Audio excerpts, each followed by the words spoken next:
CLTV 36.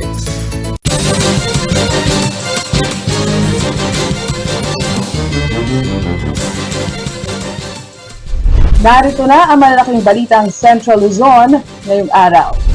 Gusali sa Clark Development Corporation Complex isinailalim sa lockdown. Tanggapan ng Sangguniang Panglungsod ng San Fernando sarado mula March 15 hanggang 16.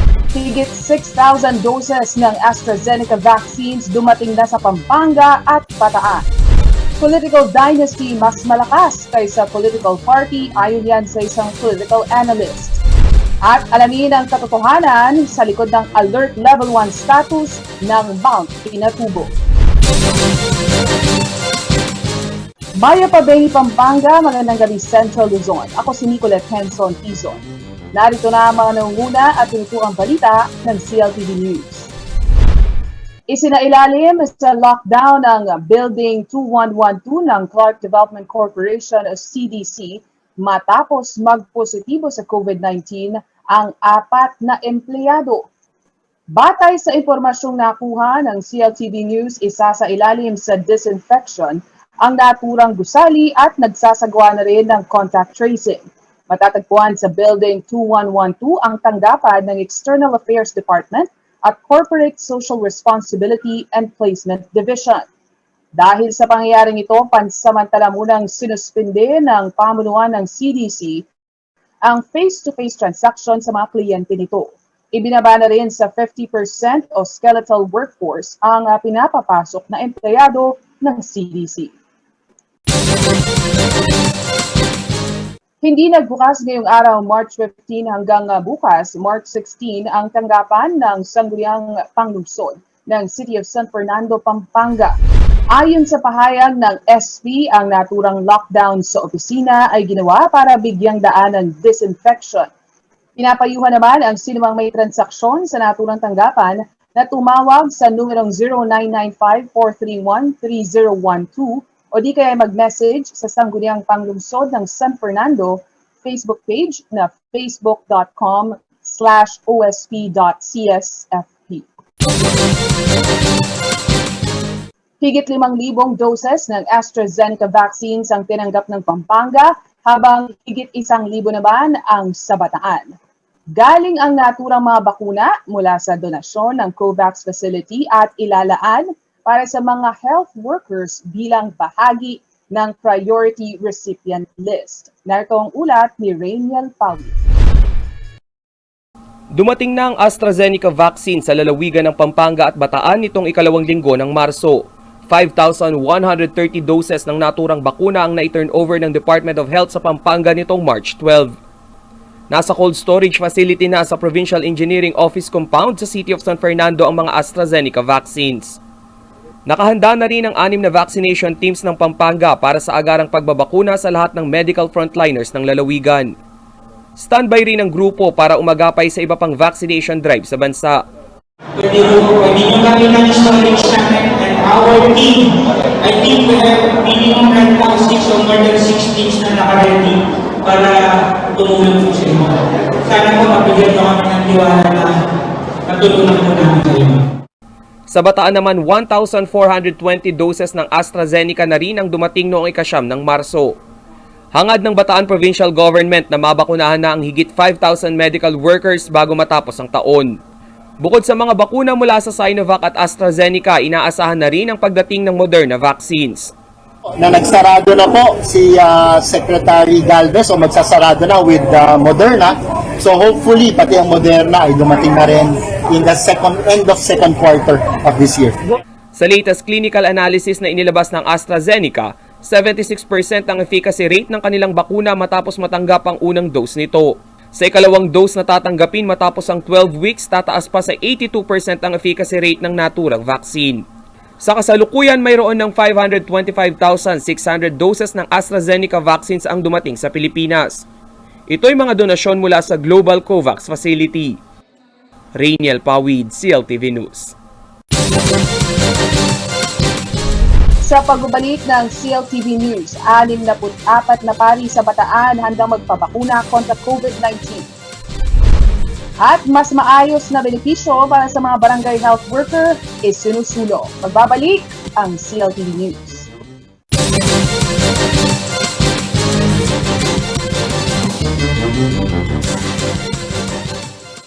Reliable auto service brought closer to you at the Clark Freeport Zone. Laos Auto Services, your professional multi-brand service center, is right in your midst. It offers general jobs for repair and maintenance, body paint and detailing, collision repair and body works. Laos Auto Services at Clark Freeport is backed up by highly trained technicians, specialists in auto paint, detailing, body works and collision repair.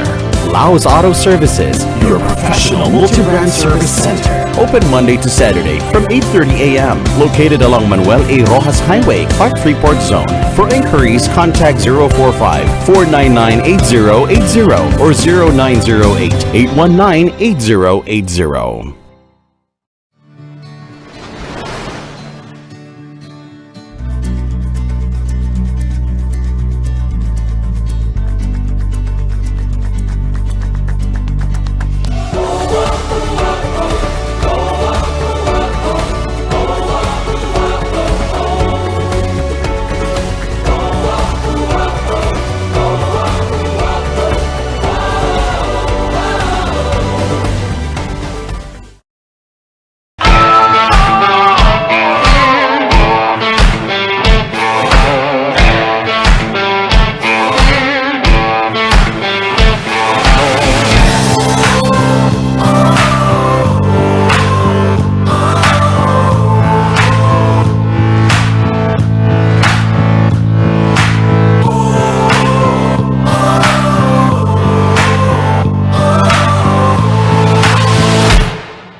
Ngayong mabilis at muling kumakalat ang sakit na COVID-19 sa komunidad, hinihikayat ng siyudad San Fernando ang pagkakaroon ng diary ng bawat Fernandino. Ang diary na ito ay maglalaman ng pang-araw-araw na listahan ng iyong mga pinuntahan sa tuwing ikay lalabas ng inyong tahanan. Halimbawa, kung ikaw ay isang empleyado at pumapasok sa isang kumpanya, maaari mong umpisahan sa paglilista ng plate numbers ng mga nasakyang transportasyon, mga nakasalubong at nakausap na kaibigan at kung ilang minuto ang tinagal ng inyong pag-uusap, mga katrabaho na madalas makausap at makasama, mga establisimentong pinuntahan at pinagbilhan. Halimbawa, ikaw ay dumaan sa isang parmasya upang bumili ng gamot. Maaari mong isulat sa iyong diary ang pangalan ng parmasyang pinuntahan at kung sino sa staff nito ang iyong nakasalamuha. Panghuli, sa inyong tahanan, ilista ang lahat ng miyembro ng pamilya na iyong kasama. Ang diary na ito ay isang malaking tulong para kung sakaling ikaw ay magpositibo sa sakit na COVID-19, mas mapapabilis at tama ang paghahanap ng mga taong nakasalamuha mo o ang mga tinatawag na close contacts. Sa paraang ito, agarang maaaksyonan ng syudad ang pagdadala sa kanila sa isolation facility at pagsasailalim sa kanila sa swab tests at maiwasan ang pagkalat pa ng virus sa komunidad.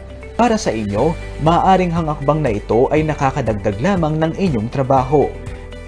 Pero para sa medical workers at frontliners na lumalaban sa COVID-19, ito ay isang malaking suporta at tulong. Sa simpleng pagsusulat sa iyong diary, nililigtas mo ang pamilyang Fernandino bukod pa sa iyong sarili. So, please do your part. Keep a diary to stop spread in the community.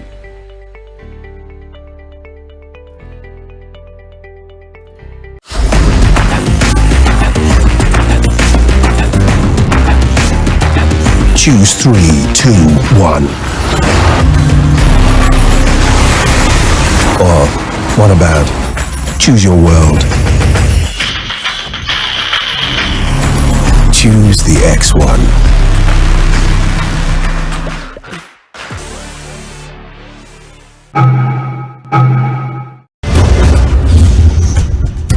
In the next episode of Business Unusual, as we celebrate Women's Month this March, we take a look back at the stories of women business leaders in the region. From a young Batangueña to an influential businesswoman in Pampanga, Marilu Bianzon Garbes braved through all the storms to establish one of the most reputable real estate agencies in the province, MB Garbes Realty Services. Business tips from the business leader on BizBuzz. From journalism graduate sa UP, bigla naging agriculturist. We have farmers meetings. Lahat yun, nagjo-join ako ng lahat. I gave birth to 6 children. Tutok ako sa mga bata, sa studies nila. Kaya naging active din ako. Big burgers with a side of nacho fries and wasabi wings? Ollie's Burger is ready to serve what you're craving. Pick your own berries straight from the plants at Wilson's Instant Tree Bank, Pampanga. Let's get down to business this Wednesday, 8 p.m. Tune in to CLTV 36 or catch our live simulcast on our official Facebook accounts. Business and Usual with Sonia P. Soto, only here on CLTV 36.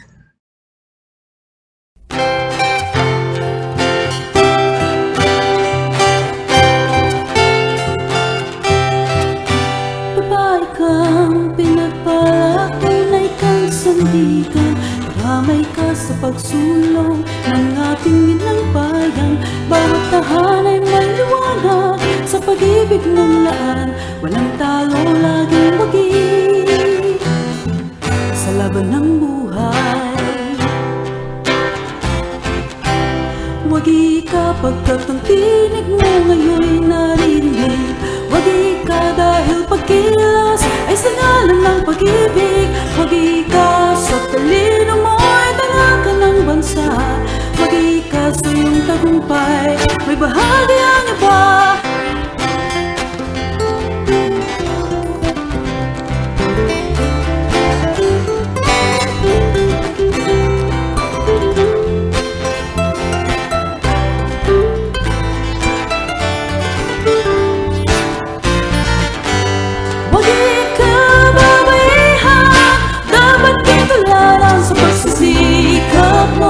Tumagaan itong buhay, mundo'y patuloy na ikot. Dahil may ikaw, mabuhay ka, babaihan. Wagi ka, babae kang pinagpalang. Wagi ka.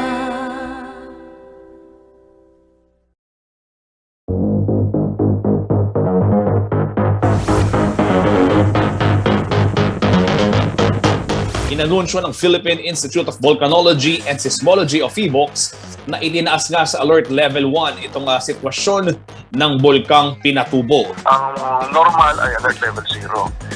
Ang mga nakikita natin sa Pinatubo ay mga paglindol na malalalim. At ito po ay sanhi ng pagbasag ng bato o rock fracturing na posibleng dahil kumikilos yung mga faults sa paligid ng vulkan. Wala pa tayo nakikitang influensya ng magma.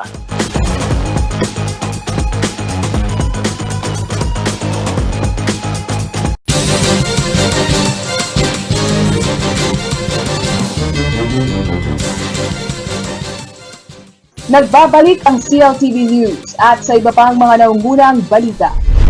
Kinumpirma ng Roman Catholic Diocese of Balanga, Bataan na handang magpabakuna kontra COVID-19 ang higit 60 pari sa lalawigan. Ongoing na raw ang dialogo sa pagitan ng Provincial IATF at ng simbahan upang matukoy kung anong brand ang bakunang ituturok sa mga pari. Para sa kadagdagang detalye, makakasama namin si Rainiel Pawid. Rainiel? Yes, Nicolette, nakakuha nga tayo ng official statement mula kay Balanga Diocese Bishop Ruperto Santos at kanyang kinumpirma na 64 na pari sa lalawigan ng Bataan yung nagpakita nga ng kanilang kagustuhan na makatanggap ng COVID-19 vaccines. And sa ngayon, ang nakikita pa lang na time frame para sila mabakunahan ay ngayong buwan hanggang sa susunod na 6 na buwan dahil ito ngay kanila pang inilalapit sa National IATF dahil itong mga pari na ito ay hindi nga bahagi nitong Cluster A o yung priority list. Nicolette, na nabanggit din ni Bishop Santos na mayroong allotted fund itong simbahan para dito, pero hindi niya na disclose kung magkano yung amount. At itong COVID vaccines na ito yung mga inaasahan din siguro na ma-donate ng provincial government since may allotted 1 billion peso para sa procurement ng Moderna vaccines itong probinsya. Pero ito nga, dahil nga hindi sila bahagi nitong priority list, sa lalong madaling panahon kung magkakaroon ng chance na makapag-procure sila within doon sa budget na inalat nila, ay gustong-gusto na nga nitong mga pari dahil gusto na rin nilang magbalik yung mga misa sa normal na operasyon at maging ligtas din yung kanilang pakikisalamuha sa tao dahil ngayon nga ay 30% pa rin yung pinaiiral na seating capacity sa bawat simbahan na nagkakaroon o nag-held nga ng misa. Nicolette. Reynel, sino ba sino-sino ba itong mga nasa priority list dyan sa vaccination program ng Bataan at ano na ba ang sitwasyon o estado ng pag-roll out ng bakuna? Nicolette, nakaangkla yung Bataan dito nga sa inilabas na DOH guidelines. So, pasok dun sa priority list or dun sa cluster A, yung mga uniform personnel, medical health worker at maging yung mga senior citizen. Nung first week ng March, dumating na nga yung more than 400 doses ng Sinovac vaccine. So nag-roll out na ito.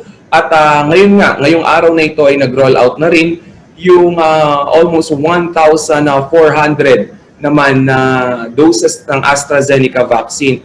So ngayong buwan na ito, target na magkaroon nga or mabakunahan yung 1,200 na pasok or 1,000 or 2,000 na pasok doon sa priority list sa buong Bataan. So yun yung target. And then for the following month, ayun nga, pasok pa rin sila doon sa target time frame nila na yung 5,000 naman na mga buong health worker ng Bataan ay mabakunahan. Kung darating nga itong kanilang mga in-order, maging yung mga donation na mula sa COVAX facility. Nicolette. Alright, maraming salamat, Reynel Pawid, nagulat. Isinusulong ngayon ang pagbibigay ng karagdagang benepisyo para sa mga barangay health worker na isa sa ating mga frontliner sa panahon ng pandemya.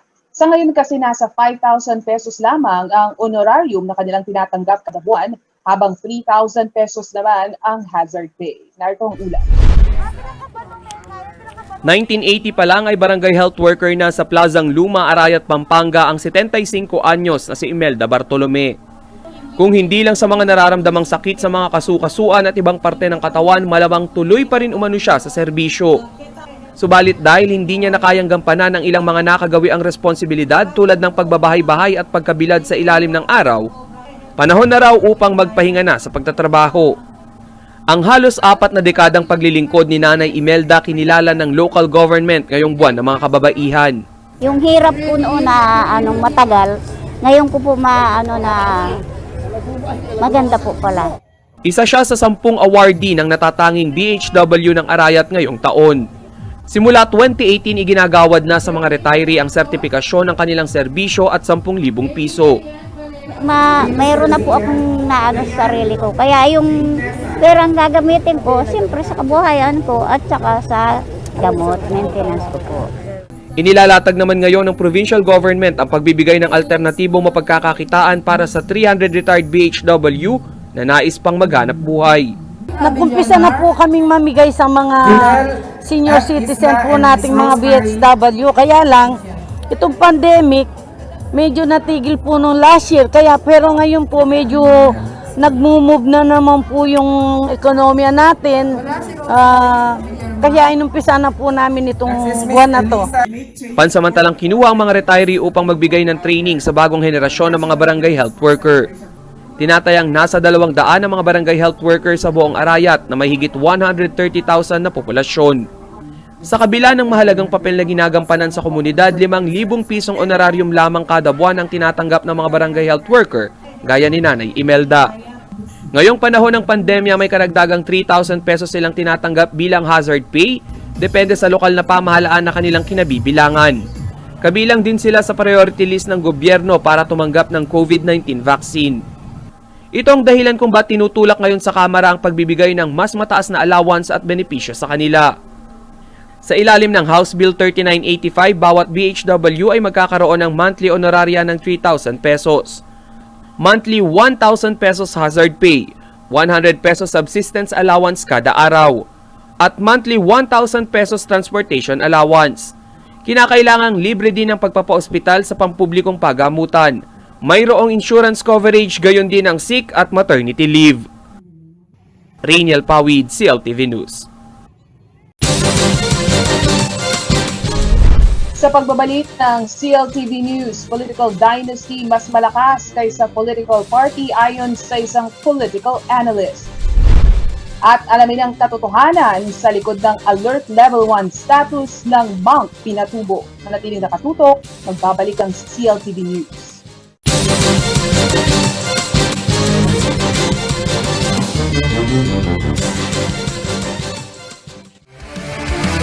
In the Philippines, one of the first non-life insurance companies that established its head office outside Metro Manila emerged. Strength, integrity, and with a proven track record of service in the countryside. Join the journey to our third decade. Corporate Guarantee. We value our commitment.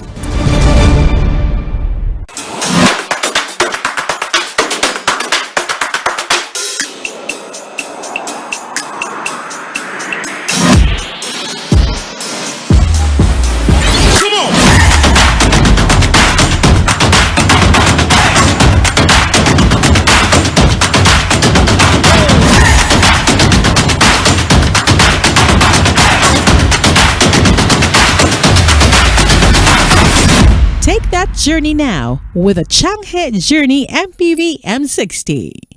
Changhe. Change your drive. Nais mo bang makatanggap sa mga programa ng Department of Agriculture? Mag-enroll na sa RSBSA o Registry System for Basic Sectors in Agriculture. Kailangan lang magpunta sa Municipal Agriculture Office na sakop ng inyong sakahan. Puna ng registration form at magdala ng 2x2 pictures, valid ID at katibayan ng pagmamay-ari ng lupang sinasaka.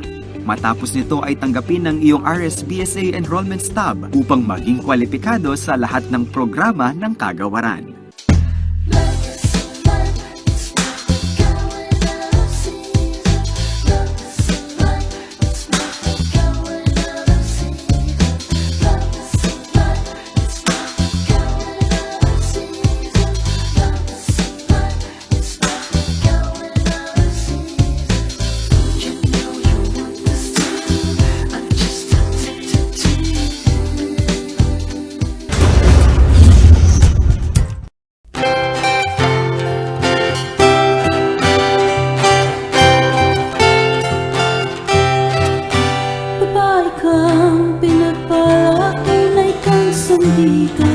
Damay ka sa pagsulong ng ating inang bayan. Bawat tahanay may liwanag sa pag-ibig ng laan. Walang talo, laging wagi sa laban ng buhay. Wagi ka pagkat ang tinig mo ngayon'y naririnig. Wagi ka dahil pagkilos ay sa ngalan ng pag-ibig. Wagi ka sa talino mo ay dalaga ng bansa. Wagi ka sa iyong tagumpay, may bahagi ang iba.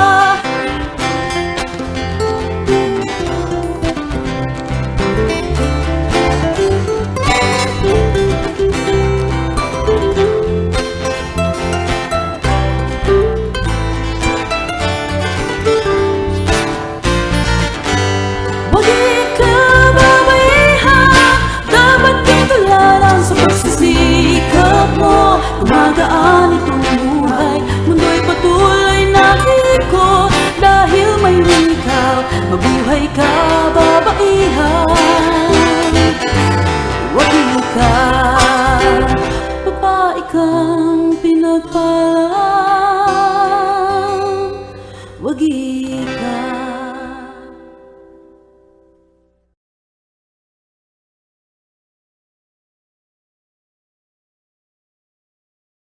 Sa panahon ng krisis, Napakahalagang tayo ay may access sa tamang impormasyon.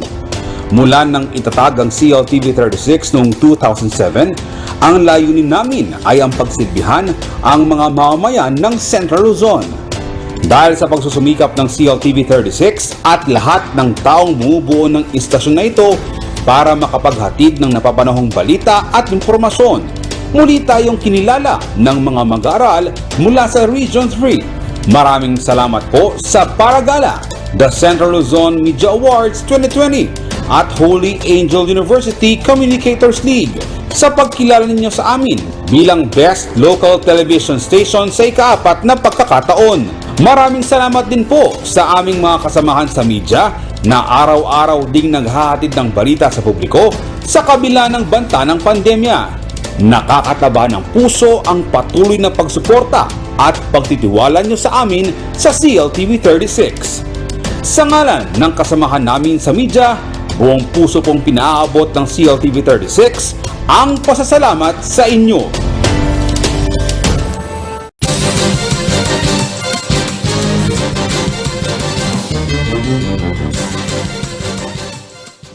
Nagbabalik ang CLTV News at sa iba pang mga nangungunang balita.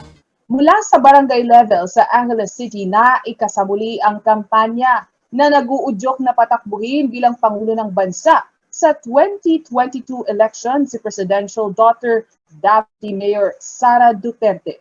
Kapuna-puna na ang dating leader ng Partido Liberal na taga-suporta ni Vice President Leni Robredo na si Balibago Barangay Captain Tony Mamak ay bumaligtad. Habang sa pananaw ng isang political analyst sa maagang pamumulitikang ito, kasama na raw sa kultura ng eleksyon sa bansa ang mga tinatawag na political butterfly. Mas matindi nga ba ang impluensya ng political family kaysa sa advokasya ng partido politikal? Narito ang report. Nakakalungkot man, ako ay original na Liberal Party member dito. Chairman pa nga ako dati ng Pampanga. Pero ngayon, naniniwala ako na sa pagbabago, kailangan talaga lang magbago rin ang kaisipan ng mga sumusuporta sa mga political party natin. Ito ang wika ni dating Pampanga Liberal Party Chair at Barangay Balibago, Angeles City, Captain Tony Mamak, nang maaktuhan ng news team ang kanilang isinasagawang Zumba Session event na ang tema ay kahalintulad ng mga serye ng kampanya na nagtutulak na hikayating tumakbo ang presidential daughter na si Davao City Mayor Sara Duterte. Wala naman daw malaking personahe ang nasa likod ng kanilang kampanya. At iginigiit ni Mamak na ito'y naitulak dahil sa voluntarismo ng mga taga Central Luzon. Ang una, wala kaming funding dito kasi voluntaryo kami. Kanya-kanyang gastos yan, kanya-kanyang gasolina yan. Naniniwala kami kay Mayora na ayaw niyang tumakbo. Kanya nga kami nandito para hikayatin siya. Itulak na magbago ang kanyang kaisipan para tumakbo bilang presidente. Depensa pa ng kapitan na hindi pa ito maikukonsiderang maagang pamumulitika sa gitna ng pandemya dahil ang Zumba session na ito ay hindi lamang nakasentro sa kampanya nilang patakbuhin si Inday Sara, kundi pati na ang mga kababaihan na nagpapalakas daw ng katawan na pasok umano sa programa ng barangay para sa tema ng Women's Month. Ito ay bahagi ng celebration ng ating Women's Month kababaihan. At pangalawa, ito kasi mga nandito, membro sila ng kasapi sila ng Ugpong Federal Movement of the Philippines, Central Luzon, Region 3 Chapter. Sa perspektiba ng political analyst na si Ramon Casiple, kasama na sa kultura ng eleksyon sa bansa ang mga tinaguriang political butterfly. Indikasyon umano ito na mas malakas ang mga impluwensya ng political family o political dynasty kaysa partido politikal. Well, historically, yes. Yung palipat-lipat ng partido, naging uso na yan eh. Hindi masyadong malakas yung mga parties eh. Ang malakas yung mga pamilya. Yung mga kung sino yung kanilang kandidato, usually, na-adapt ng partido. not the other way around, no? Kagaya ng sa Amerika, halimbawa, is the party na nag-select talaga ng kandidato. Ayon kay Kasiple, mind conditioning at pagpaparinig ng mga paksyon sa loob ng partido ang nagiging senaryo ngayon. Kasi yung mga pangalan before, ano man din narinig mo, may not be exactly the same as the actual na nangyayaring labanan, ano? Sabi ko nga, masyadong maaga pa. Nga bandang siguro mga Mayo, Hunyo, medyo magsisimula na yan mag-form up yung mga kandidato. Doon mo rin malalaman kung anong mga partido ang involved. Kumbinsido naman si Kasiple na may babangon na minamanok na presidential candidate ang Liberal Party dahil na paghahalata umano ang Pangulong Rodrigo Duterte na hanggang ngayon ay palagi ang pagbira sa dominanteng kritiko niya na si Vice President Leni Robredo. Ang maliwanag kasi yung Liberal Party ay magkakaroon ng kandidato yan, posibleng with or outside the other parties, ano? Pero nililitaw dyan. Ngayon, di ko lang kung tama yung mga ginagawa ni Presidente, binibilan niya na si Leni Robredo. I assume na may tingin siya na possible na kandidato. Ayon kay Kasiple, sa rehimen na may existing na dynasty, hindi malabo ang puwersa ng pamilya ng mga politiko, ang iiral at hindi ang political party. Ito umano ay nakikita hindi lamang noon pang unang panahon, kung hindi maging noong nakalipas lamang na midterm elections na mula sa pinakamataas na posisyon hanggang sa Kongreso, Senado at lokal na pamahalaan ay may naitalang 163 political families na nailuklok sa kapangyarihan. Dito lamang sa Central Luzon, 6 sa 7 probinsya ang pinamumunuan ng magpapamilya. Paulo G. Santos, CLTV News. Nananatili pa rin sa Alert Level 1 ang estado ng Bulkang Pinatubo ayon niya sa pinakahuling advisory ng Philippine Institute for Volcanology and Seismology of PHIVOLCS. Paglilinaw naman ng ahensya, walang nakaambang banta ng agarang pagputok ang bulkan.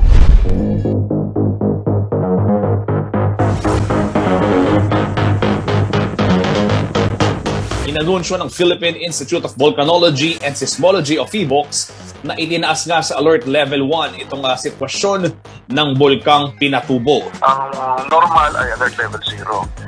Ang mga nakikita natin sa Pinatubo ay mga paglindol na malalalim at ito po ay sanhi ng pagbasag ng bato or rock fracturing na posibleng dahil kumikilos yung mga faults sa paligid ng vulkan. Wala pa tayo nakikitang influensya ng magma.